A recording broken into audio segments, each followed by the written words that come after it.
Fluoride బాధితులు ఎంతసేపు వాళ్ళ బాధల పునాదుల మీద అధికారాన్ని ఎక్కాలని ఆలోచన చేస్తున్నావు.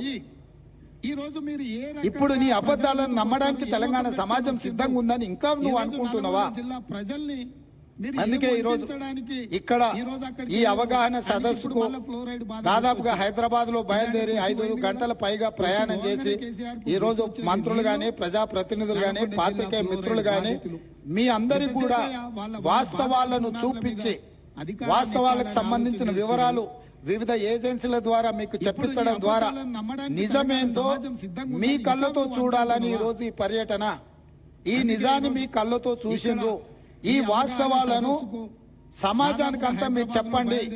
న్యూయార్క్ లో ఇది ఒక మ్యాన్ మేడ్ వండర్ అని చెప్పి న్యూయార్క్ స్క్వేర్ లో ప్రకటనలు తీసుకోరు. నేషనల్ మీడియాలో ఇక దాని కథ చెప్పనంతగా కథలు చెప్పుకోరు.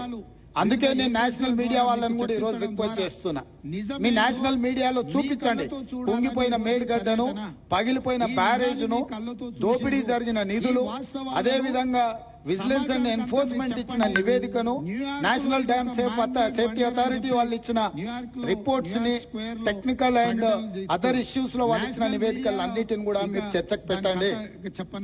మేము చంద్రశేఖరరావు గారికి మళ్లీ ఈ వేదిక మీద నుంచి నేను ఆహ్వానిస్తున్నా, మీరు శాసనసభకు వచ్చి నల్గొండలో ఎవడు లేని దగ్గర ఏదేదో మాట్లాడు కాదు. మీ గౌరవాన్ని మేమేం తగ్గించం. ప్రధాన ప్రతిపక్ష నాయకుడిగా సభలో మీరు తెలంగాణ సమాజానికి ప్రయోజనం చేకూర్చే ఏ సూచనలు ఇచ్చినా ఈ ప్రభుత్వం వినడానికి సిద్ధంగా ఉంది. రేపు ఉదయం సభకు రాండి. దయచేసి ప్రత్యేకమైన ఎట్లా శ్వేతపత్రం